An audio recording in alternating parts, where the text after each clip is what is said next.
Hi friends, welcome back to my channel Kethu's Kitchen. Hope எல்லாரும் ஹாப்பியாகவும் ஹெல்த்தியாகவும் இருக்கீங்கன்னு நம்புகிறேன். ஸோ இந்த vlog பார்த்தீங்கன்னா 2 நாள் எடுத்தது, தேர்ஸ்டேவும் ஃப்ரைடேவும் எடுத்தது. ஸோ காலையில் ஹஸ்பண்டையும் பாப்பாவையும் லஞ்ச் எல்லாம் பேக் பண்ணி அமுச்சு விட்டாச்சு. ஸோ அதுக்கப்புறம் தான் வந்து கிச்சனுக்கே வந்தேன். ஸோ கொஞ்ச நேரம் ரெஸ்ட் எடுத்துகிட்டு அதுக்கப்புறம் க்ளீன் பண்ணலான்னு தான் நினச்சேன். பட் ஆனால் க்ளீன் பண்ணிவிட்டு உட்காந்தா தான் எனக்கு திருப்தி. இல்லாட்டி அதையே தான் யோசிச்சுட்ருப்பேன், எப்போ நம்ம க்ளீன் பண்ணுறது அதே தான் மைண்டில் ஓடிட்டுருக்கும். ஸோ அதுக்கு முன்னாடி மெஷினில் துணி போட்டு விட்டுட்டோம் அப்படின்னா க்ளீன் பண்ணுறதுக்குள்ளே இதுவுமே ரெடி ஆயிரும். அதுக்கப்புறம் காய போட்டுடலாம். ஸோ 2 in 1 வந்து பண்ணிக்கலான்னு சொல்லிவிட்டு எப்போவுமே காலையில் 6:30 7ங்கும் போதே மிஷினில் துணி போட்டுருவேன். ஸோ மந்த்லி ஒன்ஸ் வந்து ஷட் டவுன் ஆகும். 3rd வீக்கு 4th வீக்கில் தான் இருக்கும். அது எப்போ கரண்ட்டு போகுதுன்னே தெரியாது. அதனால் 9 மணிக்கு மேலே கரண்ட்டு போகுதா இல்லையான்னு செக் பண்ணிவிட்டு அதுக்கப்புறம் தான் வந்து துணி போட்டேன். லோட் பண்ணிவிட்டு அதுக்கப்புறம் கிச்சனுக்கு வந்தாச்சு. தம்பி கொஞ்சம் உடம்பு சரியில்லாதனால தூங்கிட்டுருக்கான்னு சொல்லிட்டு க்ளீன் பண்ணுறதுக்கு வந்தேன். பார்த்தா எந்திரிச்சு வந்துட்டான். சரி அவனுக்கும் சாப்பிட கொடுத்துட்டு அப்படியே ஹாஸ்பிட்டல் போகிற வேலை இருந்தது, அதையும் ஃபினிஷ் பண்ணிவிட்டு அவனை தூங்க வச்சிட்டேன். அப்போ தான் வந்து கொஞ்சம் ஃப்ரெஷ்ஷாக ஃபீல் பண்ணுவான். இல்லாட்டி அவனுமே நைன்ட்டு கொஞ்சம் லேசியாகவே இருப்பான். அதனால் அவனை தூங்க வச்சுட்டு அதுக்கப்புறம் தான் மறுபடியும் கிச்சனை க்ளீன் பண்ணவே வந்தேன். மார்னிங் பார்த்திங்கன்னா ரவை தோசை தான் செஞ்சுருந்தேன். இது வேகிறதுக்கு கொஞ்சம் லேட் ஆகும் இல்லைங்களா, அதனால் சைட் பை சைட் நம்ம பாத்திரமும் வாஷ் பண்ணிவிட்டு தோசையும் சுட்டு எடுத்தாச்சு. 2 in 1 வேலை வந்து முடிஞ்சுது. அதே மாதிரி சைடில் கிச்சனில் கொஞ்சம் திங்ஸ் எல்லாமே வச்சுருந்தேன். அதையும் வந்துட்டு வாஷ் பண்ண வேண்டியதை மட்டும் வாஷ் பண்ணி எடுத்து வச்சுட்டேன். ஸோ எல்லா பாக்ஸுமே நான் வந்து வாஷ் பண்ணலை. ஏன்னா அப்பப்போ நம்ம க்ராசரிஸ் தீருதுன்னா அந்த அன்றைக்கே வந்துட்டு ஒரு பாக்ஸாக வந்து கழுவிட்டு அதுக்கப்புறம் தான் நம்ம ரீஃபில் பண்ணுறது. ஸோ அதனால் பெருசாக வந்து எனக்கு வேலை இருக்காது. சும்மா எடுத்துகிட்டு க்ளீன் பண்ணிவிட்டு கரெக்டாக நீட்டாக அரேஞ்ச் பண்ணாலே போதும்.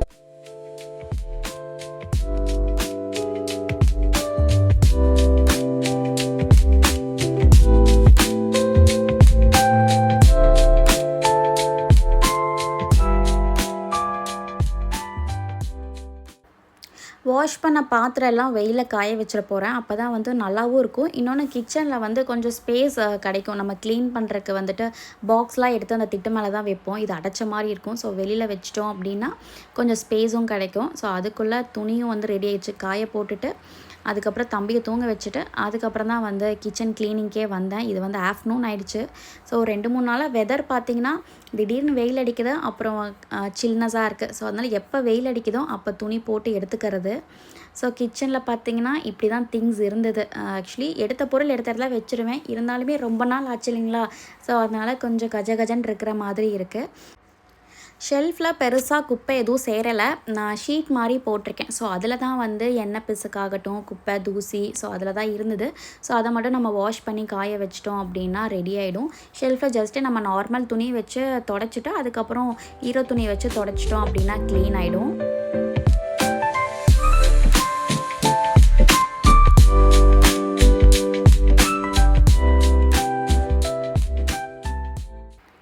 முன்னாடிலாம் க்ராசரிஸ் வந்து டிமார்ட்டில் தான் பர்ச்சேஸ் பண்ணிகிட்டு இருந்தேன். ஒரு 3 மாதத்துக்கு ஒருக்கா போனேன் அப்படின்னா பல்காக வந்து வாங்கிட்டு வந்துடுவேன்.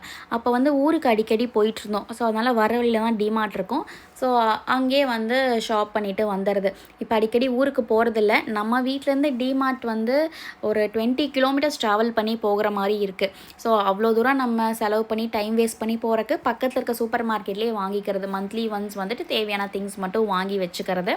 அதே மாதிரி இந்த வருஷ சாமானம்னு சொல்லுவாங்க இல்லையா, கடுகு, ஜீரகம், மிளகு, சோம்பு, இதெல்லாம் வந்து இயர்லி ஒன்ஸ் வந்துட்டு பல்காக வாங்கி மேலே ஸ்டோர் பண்ணிக்குவேன். வேணுங்கும்போது மட்டும் எடுத்து போட்டுக்குவேன்.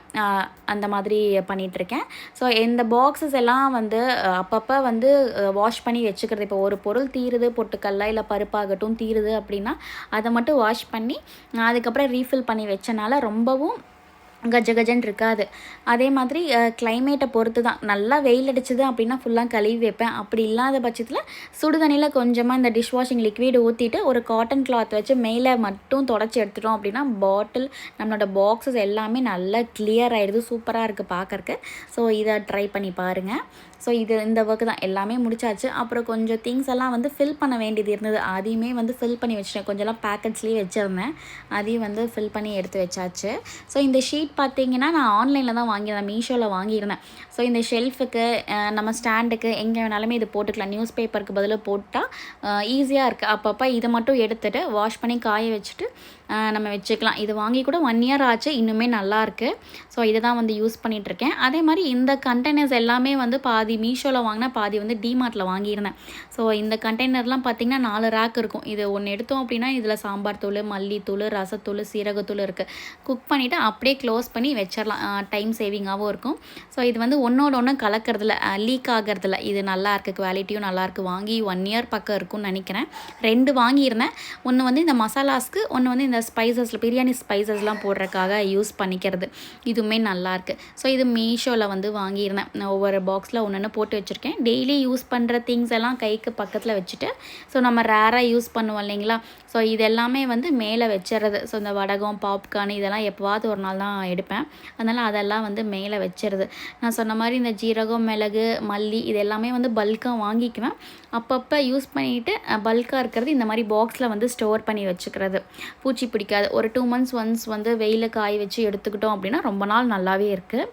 ஸோ என்கிட்ட மேக்ஸிமம் பார்த்திங்கன்னா இந்த பிளாஸ்டிக் பாக்ஸ் தான் இருக்கும், கண்ணாடி ஐட்டம்ஸ் இருக்காது. இந்த சின்ன சின்ன பாக்ஸஸ் மட்டும் கொஞ்சம் நல்லாயிருக்கு. டிமார்ட்டில் தான் இது ஆக்சுவலி வாங்கியிருந்தேன். பார்க்குறக்கு அழகாக இருக்குதுன்னு சொல்லி அதை வாங்கியிருந்தேன். முன்னாடி இது வந்து ரேக்கில் தான் இந்த கிளாஸ் வேர்லாம் வச்சுருந்தேன்.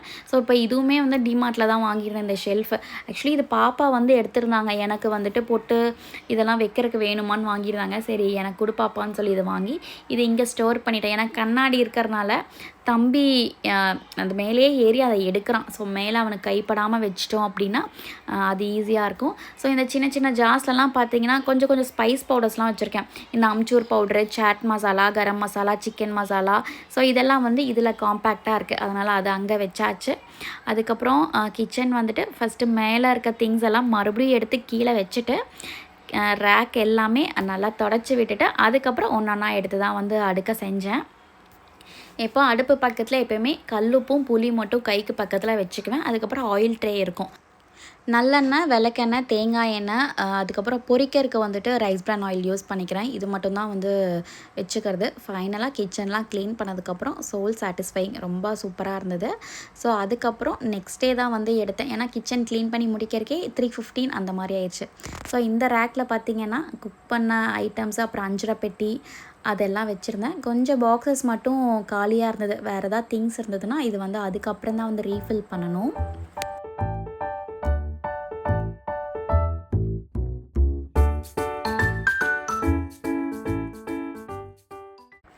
சண்டே வந்து ஃபங்க்ஷன் இருக்குது. அதனால் சாரீக்கு முன்னாடியே ப்ரீ ப்ளீட்டிங் பண்ணி வச்சிட்டோம் அப்படின்னா காலையில் கிளம்புற அவசரத்தில் ஈஸியாக இருக்கும் நம்ம வியர் பண்ணுறக்கு. ஸோ அதனால் அதுதான் ரெடி பண்ணிகிட்ருக்கேன்.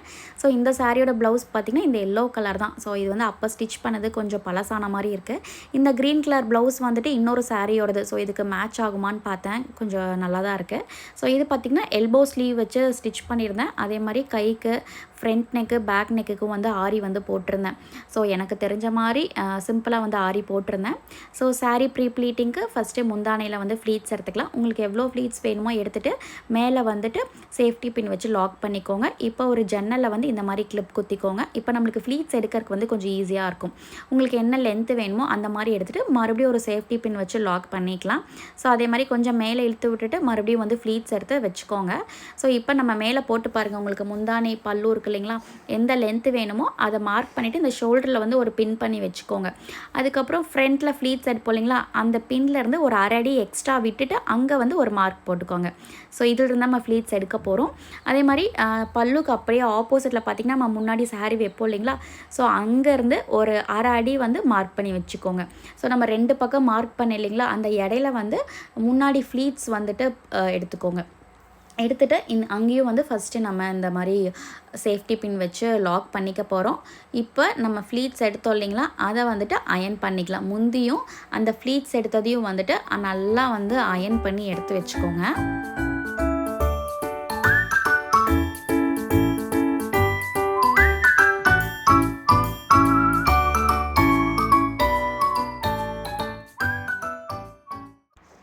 இப்போ saree வந்து திருப்பி போட்டுடலாம். அதாவது நம்ம ஃபால்ஸ் வைப்போம் இல்லைங்களா, அந்த சைட் வந்து நம்மளை ஃபேஸ் பண்ணுற மாதிரி இருக்கிற மாதிரி பார்த்துக்கோங்க. இப்போ saree நம்ம முன்னாடி சொருவோம் இல்லைங்களா, அதை வந்து லெவல் பண்ணி இந்த மாதிரி ஃபோல்ட் பண்ணிக்கோங்க. உங்களுக்கு எந்த சைஸ்க்கு வேணுமோ முன்னாடி வந்து ஃபோல்ட் பண்ணிக்கோங்க. இப்போது கீழே வந்துட்டு இந்த மாதிரி பல்லு இருக்கும், அதை மேலே தூக்கி போட்டுட்டு நான் கை வச்சுருக்கேன் இல்லைங்களா, அந்த லெவலில் மேலே எடுத்து வச்சுக்கோங்க. அரேஞ்ச் பண்ணிக்கோங்க. ஃப்ளீட்ஸ் வந்து கரெக்டாக இருக்கிற மாதிரி பார்த்துக்கோங்க. ஸோ அதே மாதிரி கீழே பார்த்தீங்க அப்படின்னா கொஞ்சம் எக்ஸஸ் துணி இருக்கும், அதுவுமே இந்த பாக்ஸோட வர மாதிரி ஃபோல்ட் பண்ணி எடுத்து வச்சுக்கோங்க. ஸோ இதை பண்ணிவிட்டு இப்போது லெஃப்டில் பார்த்தீங்க அப்படின்னா கொஞ்சம் கிளாத் இருக்கும், அதை வந்து முன்னாடி ஒரு ஃபோல்ட் கொடுத்துருங்க. ஸோ ரைட் சைடு இருக்க துணியை இந்த மாதிரி 2 ஃபோல்டாக வரும், அதையும் வந்து அந்த பாக்ஸுக்கு ஏற்ற மாதிரி ஃபோல்ட் பண்ணி வச்சுக்கோங்க. இப்போ சாரியை ட்விஸ்ட் பண்ணிவிட்டு முந்தி இருக்கும், இதை வந்து ஒரு 2ஆக ஃபோல்ட் பண்ணி முன்னாக பார்த்திங்கன்னா இந்த பாக்கெட் மாதிரி இருக்கும், அதில் வந்து சொருவி விட்டுருங்க. இது ஒரு பர்ஃபெக்ட் ப்ரீ ப்ளீட்டிங்னு சொல்ல முடியாது, ஏன்னா நானே இப்போ தான் கற்றுக்கிட்டு இருக்கேன். ஸோ என்னோடய வீடியோஸை நிறைய நியூ வியூவர்ஸ் வந்து பார்க்குறீங்க. ஸோ பிடிச்சிருந்தால் லைக் பண்ணுங்கள், ஷேர் பண்ணுங்கள், கமெண்ட் பண்ணுங்கள். ஸோ மறக்காமல் எங்கள் சேனலை சப்ஸ்கிரைப் பண்ணிக்கோங்க. தேங்க்யூ, தேங்க்ஸ் ஃபார் வாட்சிங்.